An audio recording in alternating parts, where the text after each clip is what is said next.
Next topic discuss करेंगे हम लोग रेवोल्यूशन। पिछले वाले क्लास में हम लोगों ने देखा कि डे और नाइट कैसे होता है, रोटेशन क्या होता है, रेवोल्यूशन क्या होता है, बहुत कुछ हम लोग देख चुके हैं। और जो एक बहुत ही इंपॉर्टेंट क्वेश्चन जो हमने पूछा था आपसे कि क्या हो यदि धरती रोटेट करना ही बंद कर दे, इसका भी जवाब आप लोगों ने बड़ा अच्छा दिया था कि सर यदि धरती रोटेट करना बंद कर देगा तो किसी एक जगह पर लगातार हीट मिलता रहेगा, किसी एक जगह पर लगातार कोल्ड रहेगा, ठंडा रहेगा, इस तरीके से जीवन हमारा चलना बड़ा मुश्किल हो जाएगा। इसका जवाब आप लोगों ने बहुत अच्छा दिया था, वेरी गुड। और अगला जो हम लोग डिस्कस करेंगे आज वो करेंगे रेवोल्यूशन।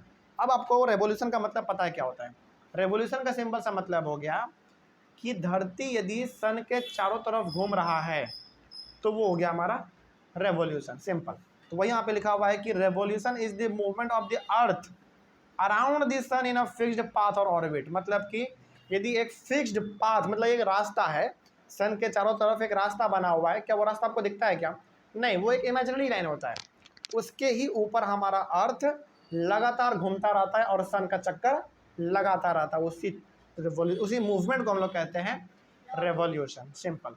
यदि कोई पूछे आपसे चलते फिरते कि बताओ रेवोल्यूशन क्या है, तो सिंपल सा बताइए कि अर्थ सन के चारों तरफ जब चक्कर लगा ले उसी चीज को हम लोग कहते हैं रेवोल्यूशन, सिंपल है। ठीक है, आगे। The earth takes 365 whole 1/4 days. इसका सिंपल सा मतलब है 365 डेज और 6 hour to revolve around this sun. मतलब सन के चारों तरफ घूमने में पृथ्वी को जो समय लगता है वो लगता है 365 डेज और 6 आवर, यानी कि 365 दिन के अलावा भी 6 घंटा और एक्स्ट्रा उसको लगता है धरती को सन के चारों तरफ घूमने में। समझिएगा इस बात को, ठीक ना। जैसे हम लोग क्या बोलते हैं, साल में कितना दिन? 365 दिन, लेकिन हम लोग घंटा बोलना भूल जाते हैं। लेकिन यही घंटा आगे बाद में ऐड होके क्या बन जाता है आपका? लीप ईयर बन जाता है। 6 घंटा 4 साल के बाद। अच्छा बताओ, लीप ईयर हर बार कितने साल के बाद आता है? 4 साल के बाद आता है। और हर साल आपका 6 घंटा क्या होता रहता है? बढ़ता रहता है। मतलब ये हो गया कि पहले साल में आपका 6 घंटा बढ़ा, दूसरे साल में 6 घंटा, फिर तीसरे में 6, फिर चौथे में 6, यानी कि 4 साल के बाद यही 6 घंटा कितना बन गया?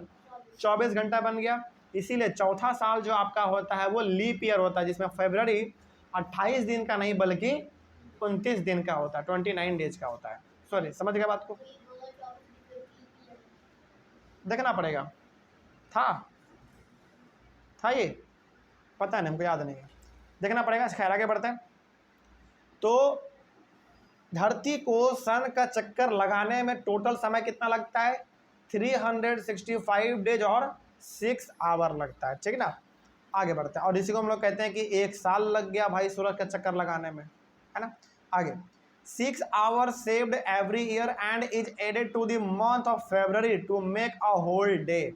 यानी कि यही जो 6 घंटा एक्स्ट्रा आपको दिख रहा है, ये 4 साल तक लगातार ऐड होते जाता है और चौथे साल क्या बन जाता है? ये 24 घंटा पूर जाता है, क्योंकि 6 इंटू 4 कर दो आप, कितना होता है?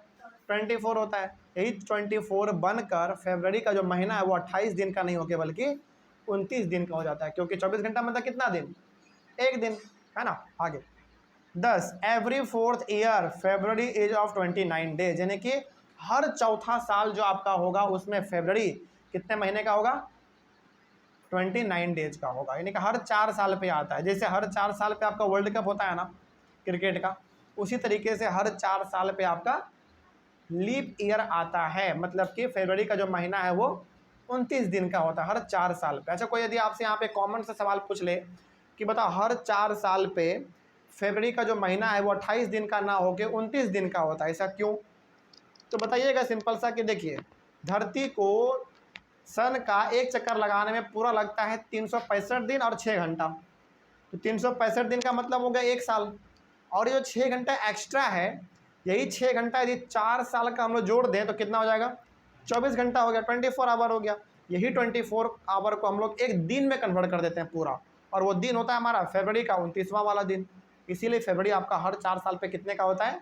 29 दिन का होता है, ठीक है ना। बड़ा सिंपल सा जवाब है ना। आगे, उसके बाद है लीप ईयर। तो इसी को हम लोग कहते हैं leap year. Year with 366 days is called a leap year. तो जब भी आपका फरवरी का महीना 29 दिन का हो जाए तो वो साल 365 डेज का नहीं होता है, वो साल कितने का होता है? 366 डेज का होता है। और उस साल को हम लोग क्या बोलते हैं? लीप ईयर बोलते हैं। लीप ईयर का सिंपल सा मतलब समझ जाइए कि टोटल दिन जो हो गया आपका साल कंप्लीट होने में वो 366 डेज हो गया, और पक्का उसमें फरवरी का जो महीना है वो 29 दिन का होगा, 28 डेज का नहीं होगा। नहीं, वहाँ पे नहीं होता, उसके अगले साल से फिर वो इंक्लूड होता है, क्योंकि उस साल तो वो कंप्लीट ही हो गया, ठीक है ना। क्योंकि जिस साल लीप ईयर होता है उस साल का भी तो 6 घंटा उसमें इंक्लूड हुआ, तो जो अगला 6 घंटा ऐड होगा वो अगले साल से होगा। समझ रहे बात को? मतलब अगले साल 12 घंटा होगा। बिल्कुल, ठीक है। आगे तो वहीं पे लिखा हुआ था कि जिस साल आपका लीप ईयर होगा उस साल दिन एक साल में 365 ना होके 366 डेज का होता है, और फरवरी कितने दिन का होता है? 29 डेज का होता है, ठीक है ना। ये होता है हमारा लीप ईयर। आगे, the earth revolve around the sun in an elliptical orbit and is inclined in the same direction. मतलब सन के चारों तरफ जो हमारा धरती घूमता है वो थोड़ा सा तिरछा घूमता है। इलेक्ट्रिकल का मतलब हो गया पूरा गोल गोल नहीं, थोड़ा सा तिरछा घूमता है, मतलब कि ईस्ट और वेस्ट में थोड़ा सा दूर होता है, और ऊपर नॉर्थ के और साउथ की तरफ ये क्या होता है? बहुत ही नज़दीक होता है। इसका सिंपल सा मतलब आप ये समझिए कि हमारा सन के चारों तरफ जब अर्थ घूमता है तो हमारा अर्थ सबसे ज़्यादा दूर सन से कब होता है? जब वो ईस्ट और वेस्ट में होता है। सिंपली आप इसको ऐसे समझिए, हमारा अर्थ सन से सबसे ज़्यादा दूर कब होता है? जब वो ईस्ट और वेस्ट में होता है। और हमारा अर्थ सन के नज़दीक सबसे कब होता है? जब वो नॉर्थ और साउथ पे होता है, तब वो सन के बड़ा नज़दीक होता है। वही बात यहाँ पे कहा गया था। आगे, a year is divided into summer, winter, spring and autumn. अब हम लोग क्या करते हैं, एक साल को मेन 4 सीजन में हम लोग डिवाइड कर लेते हैं। पहला सीजन हमारा समर, दूसरा विंटर, तीसरा स्प्रिंग और चौथा ऑटम। इस तरीके से हम लोग क्या करते हैं, अपने पूरे साल को 4 अलग अलग सीजन में डिवाइड कर देते हैं। हाँ, रेनी सीजन भी है, लेकिन रेनी सीजन हर जगह पर नहीं होता है। हमारे इंडिया में एक अलग ही प्रकार का सीजन है जिसको हम लोग क्या बोल देते हैं भाई? रेनी सीजन बोल देते हैं, लेकिन रेनी सीजन हर जगह पर नहीं होता है। ध्यान रखिएगा इस बात को। जैसे हमारे इंडिया में क्या है, 3 महीना या फिर 2.5 महीना लगातार बरसात होता है, लेकिन इस प्रकार का माहौल हर जगह पर नहीं है। कहीं कहीं पर है, कहीं कहीं पर नहीं है, इसीलिए हम लोग इसको इसमें इंक्लूड ही नहीं करते हैं। समझ रहे बात को? चलिए आगे बढ़ते हैं। Seasons changes due to the change in the position of the earth around the sun. in other words, season changes due to revolution of earth.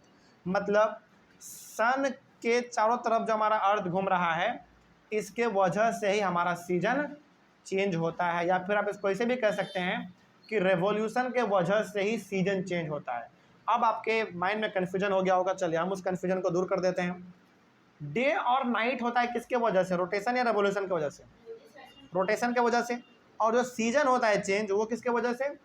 Revolution के वजह से। मतलब डे और नाइट जो होगा वो रोटेशन की वजह से होगा, मतलब कि धरती अपने ही जगह पर जब घूमेगी तो दिन और रात होगा, यानी कि रोटेशन की वजह से हो रहा है दिन और रात। लेकिन जो रेवोल्यूशन होता है उसके वजह से क्या होता है? सीजन चेंज होता है। समझ रहे बात को? और रेवोल्यूशन का सिंपल सा मतलब हो गया धरती किसके तरफ चारों किसका चक्कर लगा रही है? सन का। तो जब धरती सन का चक्कर लगाती है तो फिर क्या होता है? सीजन चेंज होता है। तो एक बार फिर से बता रहे हैं क्योंकि इंपॉर्टेंट है। रोटेशन के वजह से होता है डे एंड नाइट, लेकिन रेवोल्यूशन के वजह से होता है सीजन चेंज, है ना। समर, विंटर, स्प्रिंग, ऑटम, इस प्रकार का। चलिए, तो रेवोल्यूशन टॉपिक भी हमारा कंप्लीट हुआ। अगला टॉपिक जो है हमारा वो है समर सॉल्स्टिस, उसके बाद है फिर हमारा विंटर सॉल्स्टिस, उसके बाद है इक्विनॉक्स। इनके बारे में हम लोग अपने अगले वाले क्लास में डिस्कस करेंगे। तो यहीं पे हम लोग अपना रेवोल्यूशन टॉपिक खत्म करते हैं। यहाँ तक में कोई डाउट आप लोगों को समझ में आया रेवोल्यूशन? चले, तो मिलते हैं हम लोग अपने अगले क्लास में। Thank you very much and have a nice day.